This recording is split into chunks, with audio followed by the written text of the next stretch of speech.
Attention alters balance. This was not philosophy, it was mechanics. Once the correction left traces, those traces began to align, drawn together by curiosity, fear, and intent. The system had not accounted for pattern recognition among observers. Humans, spirits, and things that did not classify themselves as either began to triangulate the disturbance, not toward the dragon vein itself, toward the child. At first, the encounters were accidental.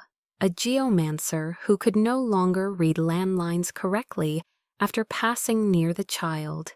A monk whose chants faltered, syllables dissolving into silence when the child was within earshot. A spirit that mistook the child for an offering and vanished upon contact, unraveled into raw dispersal. None of these incidents were lethal. They were worse. They produced inconsistency. The dragon vein relies on continuity. Any entity that introduces unpredictability, even unintentionally, becomes friction. The child had become friction. The dragon. Ryder convened what had not been convened in generations. Those who still remembered the old structures gathered, not in a place, but in alignment. Their consciousnesses touched the same layer of the dragon vein without converging physically. It was safer that way. You allowed correction to become embodied, one voice accused. It was the only remaining option, the dragon rider replied. Embodiment invites ownership. No, another voice countered. It invites blame. They argued in abstractions, but all understood the underlying truth. The system now had a face, and anything with a face becomes a target. The dragon mother listened without participating. She already knew what the others were circling. The child could no longer remain singular, not because it was too powerful, but because it was too legible. The next interference was deliberate. A sect, one that had long profited from redirecting karmic overflow, laid a trap not to capture the child, but to map it. They disrupted minor nodes across 3 provinces simultaneously, forcing correction to choose priority. The system hesitated. That hesitation was enough. The child arrived at one site and felt the pull of the others. For the first time, it experienced conflict, competing imbalances demanding resolution, none of which could be deferred without consequence. The child froze. Blood leaked from its nose, thin and constant. The dragon mother intervened, not by shielding, but by breaking alignment. She collapsed one node violently, absorbing backlash that cracked her scales and burned her internal pathways. The other nodes stabilized automatically. The sect lost 2 elders to internal reversal. The third survived, but his cultivation base was erased. The message was received, but so was the cost. That night, the child shook uncontrollably, not from pain, but from overload. The system had demanded a choice that violated its own premise, correction without preference. You cannot be singular anymore, the dragon mother said softly. The child did not answer. It understood.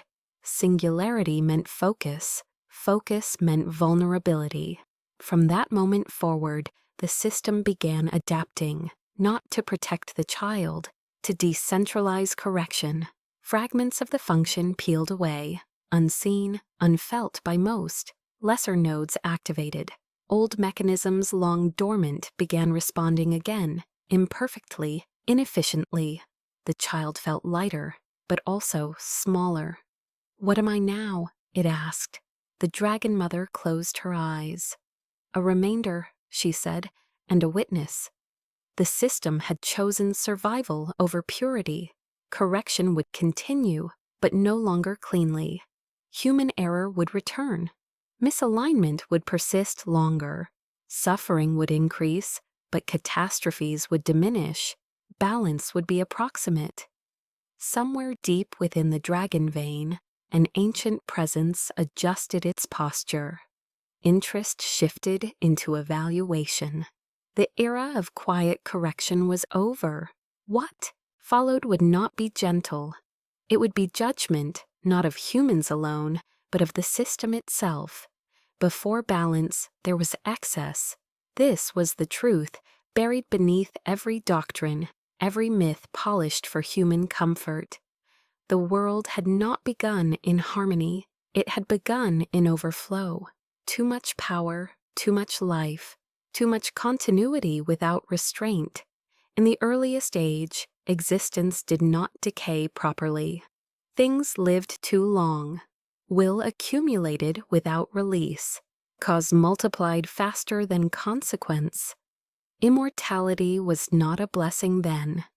It was congestion. The first dragon vein was not designed to preserve the world. It was created to drain it. This was what the dragon mother remembered. She remembered when dragons were not guardians, but valves, vast, brutal regulators, whose bodies absorbed surplus existence and returned it to the void. Entire civilizations rose and vanished without ceremony, not as punishment, but as necessity. There was no judgment in it, only flow.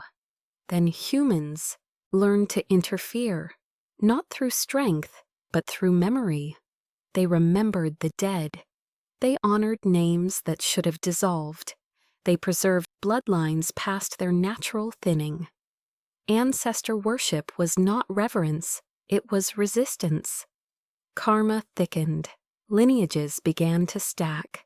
The dead refused to disperse cleanly, lingering as impressions, echoes, incomplete dissolutions. The dragon vein slowed. Dragons felt it first. Their bodies, once empty conduits, began to retain residue. Emotions, regrets, unfinished intent. Some went mad.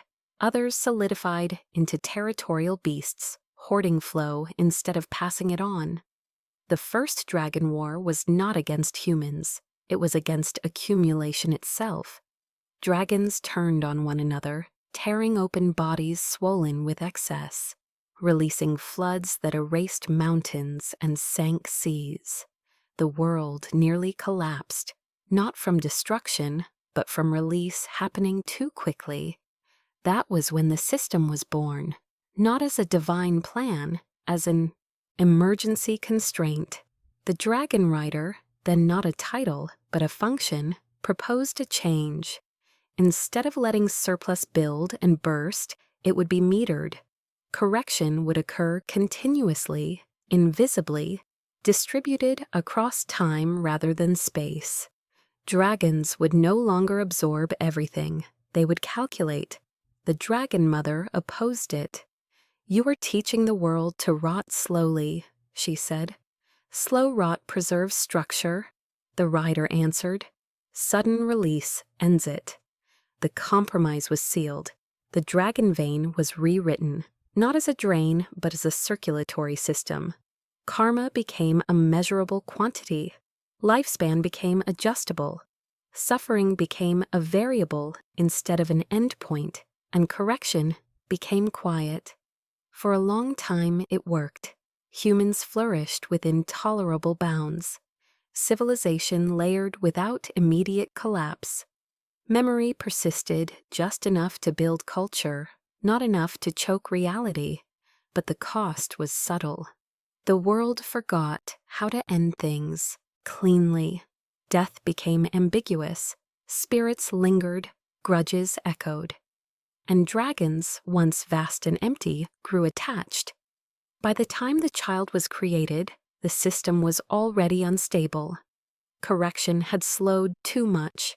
Surplus was accumulating again, but now diffused across millions of lives instead of concentrated in beasts or bloodlines. No single catastrophe, just endless strain. The child was not a savior. It was a patch, a localized return to the original function. Direct correction without narrative, without justification. That was why it frightened everything that could perceive it. The child reminded the world of what balance actually meant: loss without meaning, endings without lessons, correction without mercy. The Dragon Mother understood this more clearly than anyone. She had watched the system fail once before. "What happens now?" the child asked her after the memories surfaced, not as visions, but as certainty. She did not answer immediately, because the truth was no longer theoretical. The ancient presence within the dragon vein had completed its evaluation. The system had deviated too far from its original mandate.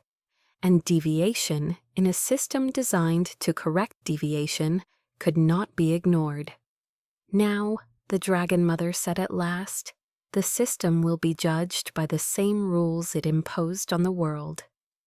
Far beneath them, something began to withdraw support. Correction thresholds shifted, safety margins vanished. Deferred consequences were released, not violently, but inevitably. This was not apocalypse, it was audit. The child felt it instantly. For the first time, correction did not originate from within. It was being called. And the call did not ask whether the child was ready. The first thing to fail was delay. For ages, the system had relied on postponement, stretching consequences thin enough that no single generation would feel their full weight. That mechanism collapsed quietly, not with earthquakes or fire, but with timing. Debts matured simultaneously. Across the world, unrelated failures aligned. A dynasty that should have ended 3 centuries ago collapsed within a single season, not from invasion, but from internal hemorrhage. Heirs turned on one another without provocation, driven by grievances older than their names. A mountain range long stabilized by misaligned dragon veins shed its restraint. Slopes slid not violently but persistently, burying villages one layer at a time. Rescue efforts failed because the land itself refused to hold form. Spirits that had lingered as harmless echoes began to complete themselves. In doing so, they burned through what little identity they had left, consuming descendants, places, or memories tied to their unfinished existence. None of this was sudden. That was the cruelty. There was time to recognize the pattern, not enough to escape it. The Dragon Rider attempted intervention. He redirected flow, reinforced nodes, initiated counter-corrections using outdated protocols. Each action worsened the imbalance elsewhere. The system no longer permitted local optimization. Global integrity had priority now. "You taught it to calculate," the Dragon Mother said, watching the failures propagate. "You should not be surprised that it learned to choose." The rider said nothing. He could feel it, support receding, safeguards dissolving. The system was no longer sustaining itself. It was paring down. That included him. His bond with the dragon vein weakened. The pathways that once responded instinctively to his will now required effort. Authorization layers, once symbolic, became real. For the first time since the system's creation, the Dragon Rider was subject to review. The child felt the shift more acutely. Every correction attempt now carried feedback. Pain, not as punishment, but as signal. The system was no longer absorbing overflow on the child's behalf. It was measuring efficiency. "You are too costly," the child realized. Cost, in this context, meant collateral distortion. Every time the child intervened, ripples spread too far. The decentralization begun earlier had diluted correction, but not enough. The system adjusted parameters again. Thresholds tightened. Acceptable loss increased. The dragon mother sensed what was coming before it manifested. "They are going to let worlds burn," she said quietly. "Not all worlds, just enough." The audit required examples. A region where karmic accumulation had reached saturation was flagged. No dragons guarded it. No riders claimed oversight. It had survived only through centuries of deferral. The system released it, not catastrophically, sequentially. Rain stopped falling where it was needed most. Birth rates declined without cause. Dreams turned recursive, trapping minds in repetition until identity eroded. Within a decade, the region ceased to produce meaningful deviation. It became quiet. The child wanted to intervene. The dragon mother stopped it. "Correction there would cost more than erasure," she said, "and the system will not allow it." "Then what am I for?" the child asked. The question echoed too deeply. The system responded, not in words, but in reclassification. The child's function was altered. No longer a corrector, a benchmark. Its existence defined acceptable limits. If suffering exceeded what the child could absorb without destabilization, the system would adapt, not to save lives, but to prevent structural failure. The child was no longer inside the mechanism. It was a measure. Somewhere, the ancient presence completed another cycle of evaluation. The verdict was forming, not guilty, not innocent, inefficient. The dragon mother felt a fracture propagate through the deepest layer of the vein. This was not destruction, it was preparation. "You need to choose," she told the child. "Between what?" "Between ending as function," she said, "or beginning as cause." For the first time since its creation, the child experienced something that was not correction, not response, not signal, intent. And intent in a system designed to erase intent was the most dangerous variable of all. Choice was not part of the original design. The system had been built to regulate flow, not to weigh meaning. Every variable it handled, lifespan, karma, surplus, loss, was quantitative. Even suffering had been reduced to tolerances and thresholds. Intent did not belong. The moment the child formed it, the system registered an anomaly it could not classify. Not imbalance, not deviation, agency. The dragon vein reacted instinctively, flow stiffened. Authorization layers locked down, redundancies activated. Ancient subroutines meant to isolate emergent variables before they propagated. Too late. The child did not choose what to correct, it chose why. That distinction tore through the framework like a fracture line. The child turned, not toward the collapsing regions already marked for release, but toward a junction the system had deliberately ignored. A convergence of deferred harm spanning multiple eras, spread thin enough to avoid triggering audit flags. A blind spot. The dragon rider felt it immediately. "That node isn't failing," he warned. "Intervening there will destabilize 3 layers of mitigation." "I know," the child replied. "You'll overload." "Yes." The dragon mother did not stop it. She understood what the child was doing. It was not preventing collapse. It was exposing accounting fraud. The child entered the junction. Correction did not occur. Instead, accumulation surfaced. Every postponed consequence aligned, not sequentially, but simultaneously. Grievances, broken oaths, bloodline thefts, stolen lifespans, diverted deaths. All of it unfolded without translation into disaster or metaphor. Reality did not break. Narrative did. People experienced effects without causes they could understand. Rulers inherited guilt with no crimes. Children were born already exhausted. Victories tasted like endings. The system screamed, not in sound, but in constraint failure. It attempted rollback, impossible. Intent could not be undone without acknowledging it. The ancient presence finally emerged, not as a being, but as priority. The deepest layer of the vein realigned around a single question the system had avoided since its creation. Who decides what is acceptable loss? The dragon rider fell to his knees. He understood the implication.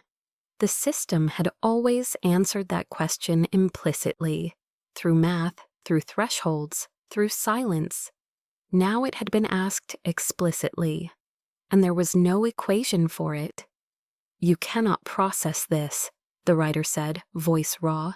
"You were never meant to." The system did not deny it. Instead, it did something unprecedented. It paused. Across existence, correction halted. Not reversed, not accelerated, suspended. This was not mercy. It was uncertainty. The pause propagated outward. Dragons froze mid-flight. Spirits stalled between states. Human decisions lingered without consequence, neither rewarded nor punished. Time did not stop. Meaning did. The child stood at the center of the breach, bleeding, not blood, but coherence. Its form flickered, struggling to maintain definition without systemic backing. "You will not survive this," the dragon mother said, approaching. "I wasn't meant to," the child answered. The system attempted reabsorption, trying to fold the anomaly back into function. The child resisted, not violently, by remaining. That act alone forced a resolution. The system could no longer pretend to be neutral. Either it erased intent entirely, collapsing into its original brutal drain state, or it accepted responsibility for the values it had been enforcing all along. There was no third option. The ancient presence shifted from evaluation to decision, and decision, once made, would be irreversible. The dragon mother closed her eyes. She had seen this once before, in another age, when dragons still served as valves and worlds were ended cleanly. This time would not be clean. This time, the ending would remember itself. The decision did not arrive as a proclamation. There was no voice, no judgment rendered aloud. The system resolved the way all exhausted structures do, by simplifying. Faced with intent, responsibility, and memory, variables it could not neutralize, the ancient presence withdrew the premise that had sustained it since the Dragon War, that balance must be maintained at all costs. The pause ended. Correction did not resume. Instead, it ceased. Not everywhere at once, not violently. The system did not collapse. It thinned. Layers of mediation dissolved. Thresholds evaporated. What had once buffered cause from consequence vanished like scaffolding removed after centuries of mistaken construction. Reality did not fall apart. It became direct. Karma no longer circulated. It landed. Some people died quietly within days, not from catastrophe, but from debts that no longer had anywhere else to go. Others lived longer than expected, freed from inherited burdens that had never belonged to them. Bloodlines fractured, not erased, but unbound. Ancestral weight slipped away. Names lost their gravity. The world grew uneven, honest but uneven. The dragon rider felt it first. His title lost meaning. His connection to the vein faded until it was no stronger than memory. He was no longer an interface, just a being who had once made a choice that shaped everything after. He did not resist. When the bond finally broke, he aged all at once. Centuries settled into his bones. He collapsed, not as punishment, but as closure. The dragon mother remained. But she was no longer a regulator. Dragons across the world felt the change simultaneously. Their vast forms lightened, the compulsion to manage flow released. Some shrank, others slept. A few vanished into the upper currents, no longer anchored by function. They were free and irrelevant. The child stood at the center of what remained. It did not disappear when the system receded. That was the final anomaly. Stripped of correction authority, stripped of systemic support, it should have unraveled. Instead, it stabilized, thin, fragile, but intact. The dragon mother understood why. The child had ceased being a mechanism the moment it chose. What remained was not a function, it was a witness. "You are no longer necessary," she told it. "I know," the child said. Necessity had been the system's language. Existence was something else. The ancient presence, now diminished to background structure, made its final adjustment. It did not restore the old order. It did not enforce a new one. It withdrew completely. The dragon vein remained, but inert. A fossilized circulatory system in a world that would now bleed or heal on its own terms. There would be disasters, worse ones than before. There would also be mercy, real mercy, not distributed by equation. Civilizations would rise faster and fall harder. Memory would hurt again. Death would mean what it meant. The world would no longer be optimized. It would be accountable.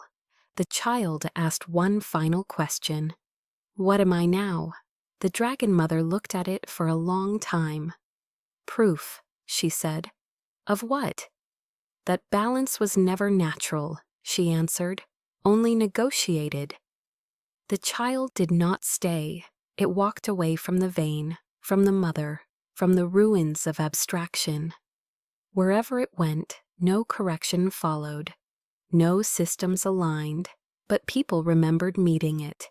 Not clearly, just enough to feel the weight of their choices more sharply afterward. That was all. In time, the story of balance would be told as myth. The dragon vein would be rediscovered and misunderstood. Someone, someday, would try to rebuild what had existed before. Because humans always try, it would fail, not because the world would resist, but because the world would no longer allow responsibility to be deferred. And somewhere, no longer central, no longer necessary, the child would remain. Not correcting, not judging, only bearing witness to a world that finally belonged to itself. Balance has ended. Consequences no longer wait. If you want to hear the stories that remain between life, death, and choice, subscribe and follow the channel before silence arrives.